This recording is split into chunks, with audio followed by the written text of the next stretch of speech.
Buen día.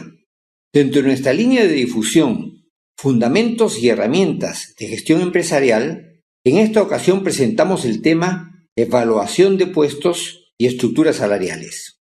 Este material está extensamente desarrollado en el libro Diseño del sistema salarial en la empresa de hoy, cuyos autores son nuestros socios Santiago Segura Rodríguez y José Luis Segura. Como cuestión previa, tomemos un par de minutos para examinar un concepto básico que sustentará el orden de nuestra exposición.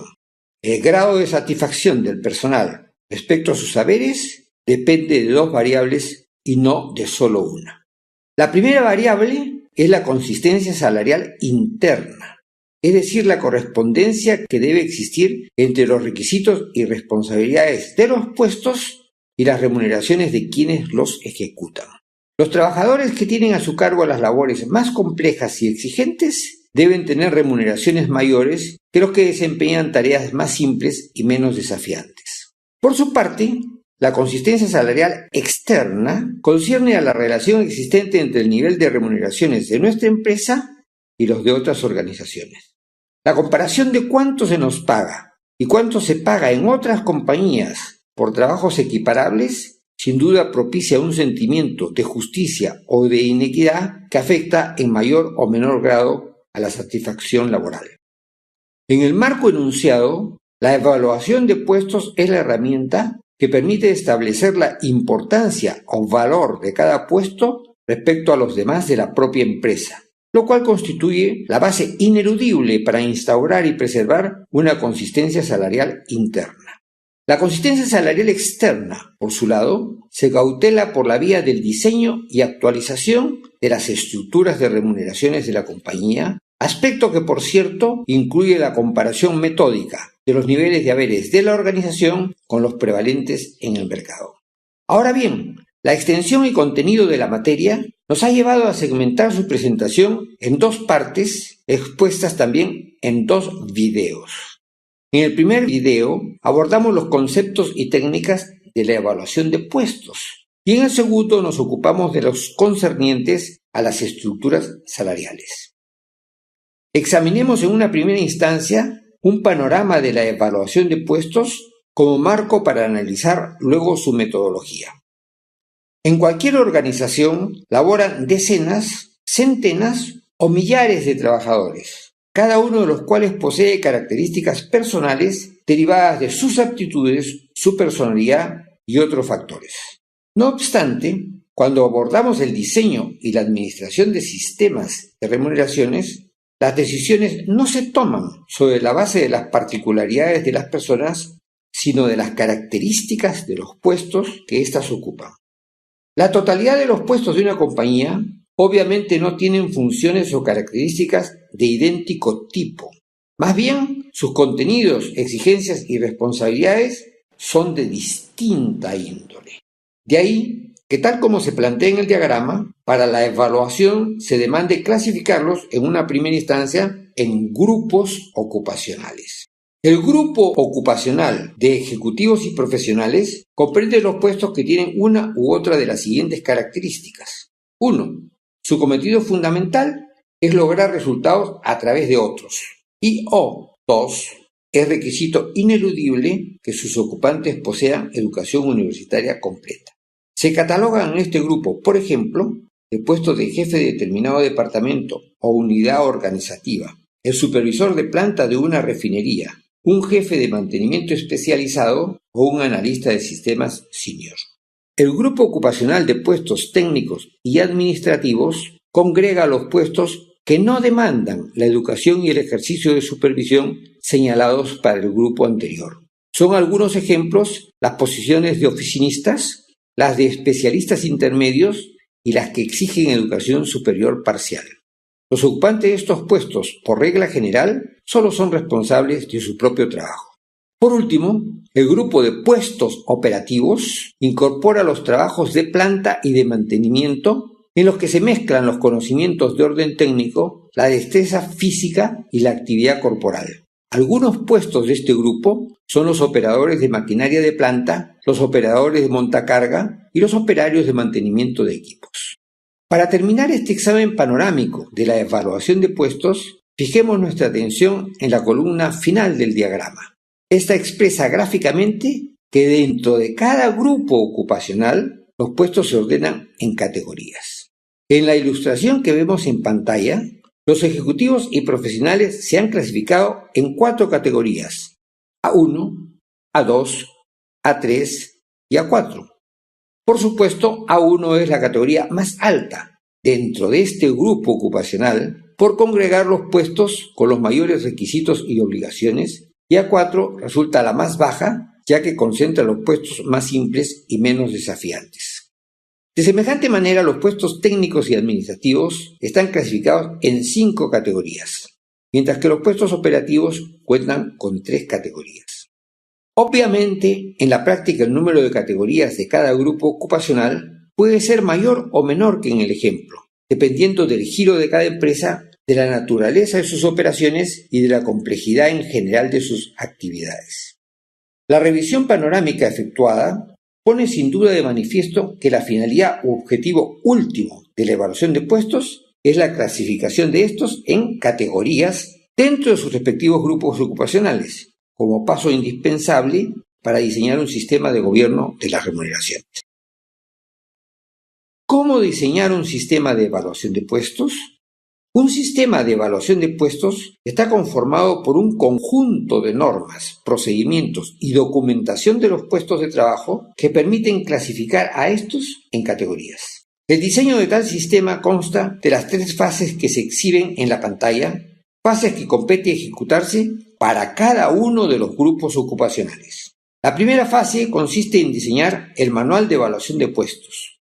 Este es el instrumento fundamental de cualquier sistema de evaluación, pues constituye el patrón de medida que permitirá determinar los valores relativos de cada uno de los puestos en función de sus respectivas complejidades y responsabilidades.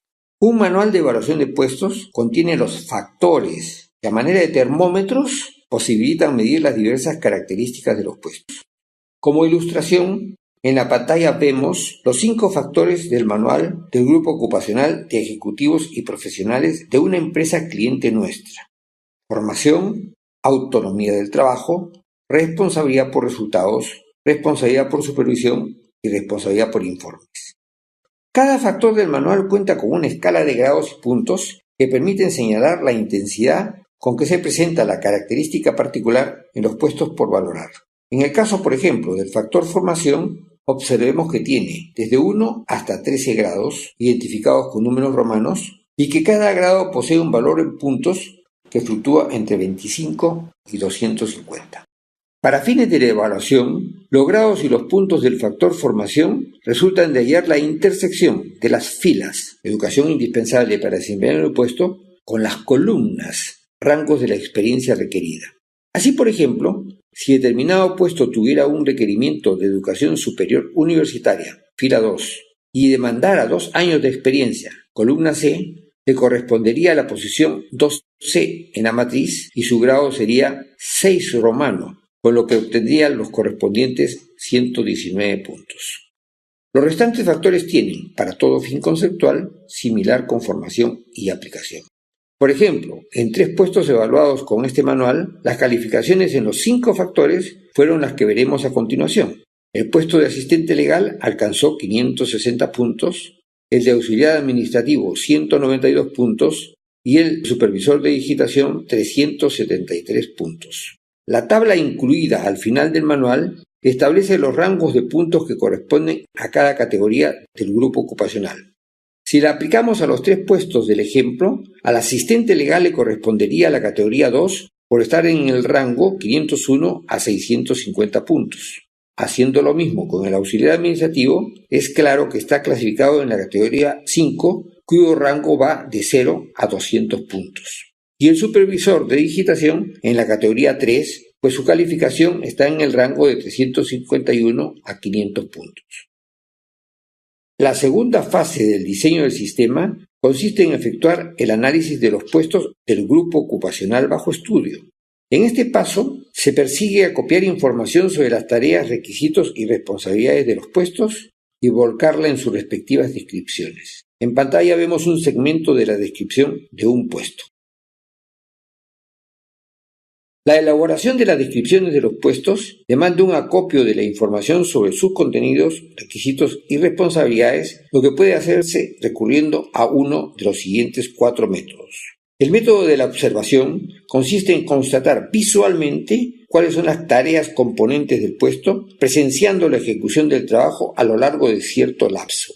Este método es solo útil para puestos cuyas tareas pueden presenciarse y para trabajos repetitivos de ciclo corto que no demandan observación por un tiempo desmedido. En el segundo método, la entrevista, la información del puesto se recoge mediante una relación verbal con el ejecutante del trabajo, con un jefe autorizado por la empresa o por ambos juntos o por separado. El lado positivo de esta vía es que el proceso es controlado por el analista, especialista que conoce qué información sobre los puestos es importante y pertinente para la evaluación. En la encuesta, el tercer método, se pide a los ejecutores del trabajo o a algún miembro autorizado de la cadena de mando que expongan por escrito, utilizando un formulario apropiado, la información requerida sobre los puestos. Por cierto, este mecanismo solo es aplicable para analizar puestos cuyos ocupantes estén habituados a expresar sus ideas por escrito. Por último, el método mixto consiste en combinar unos y otros de los que acabamos de exponer, buscando explotar sus ventajas y contrarrestar sus inconvenientes. En este caso suele recurrirse a las combinaciones observación-entrevista y encuesta-entrevista. La tercera y última fase es la calificación de los puestos. Como vemos en el diagrama, esta etapa demanda contar con 2 tipos de documentos, con el manual de evaluación y con las descripciones de los puestos.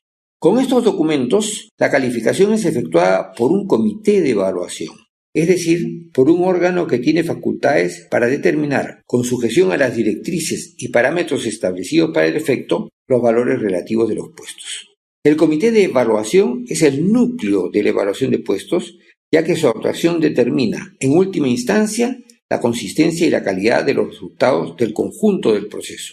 Desde luego, en cada compañía debería existir tantos comités de evaluación como grupos ocupacionales haya. La cantidad de integrantes de un comité gira alrededor de las 5 personas. Una cifra inferior, digamos 2 o 3 miembros, genera el peligro de que uno de ellos, por su jerarquía en la empresa, su ascendiente o su mayor conocimiento de los puestos, ejerza fuerte influjo sobre los otros, anulándose de esta manera en la propia praxis las ventajas del trabajo en equipo. En el otro extremo, cuando se sobrepasa en exceso los 5 integrantes, suele resultar difícil laborar fluidamente al surgir una natural tendencia a la constitución de subgrupos, hecho que atenta contra el método y orden necesarios para el intercambio sistemático de puntos de vista y el logro de resultados coherentes. La selección misma de las personas que conformarán el comité es otro asunto de la mayor importancia. Al respecto, es necesario cuidar que cada integrante reúna ciertas calidades. Una de ellas es el conocimiento, por lo menos panorámico, de los puestos por evaluar. Otros atributos son la capacidad para trabajar en equipo y la entereza, tanto para sostener sus posiciones en las sesiones del comité como para enfrentar solidariamente cualquier situación que pudiera derivarse de las decisiones adoptadas por el grupo. Pues bien, la ejecución de las 3 fases del diseño del sistema para cada uno de los grupos ocupacionales da lugar a la clasificación de los puestos en categorías y, como ya lo manifestáramos, sigue la tarea de traducir los resultados de dichas categorías a valores monetarios, tema que se expone in extenso en la parte 2 del curso, la que se incluye en un segundo video. Esperamos que este material les sea provechoso. Agradecemos su atención y lo invitamos a visualizar los tópicos de nuestra colección. Para acceder a información adicional sobre los servicios de nuestra consultora, visite nuestra página web seguraconsult.com.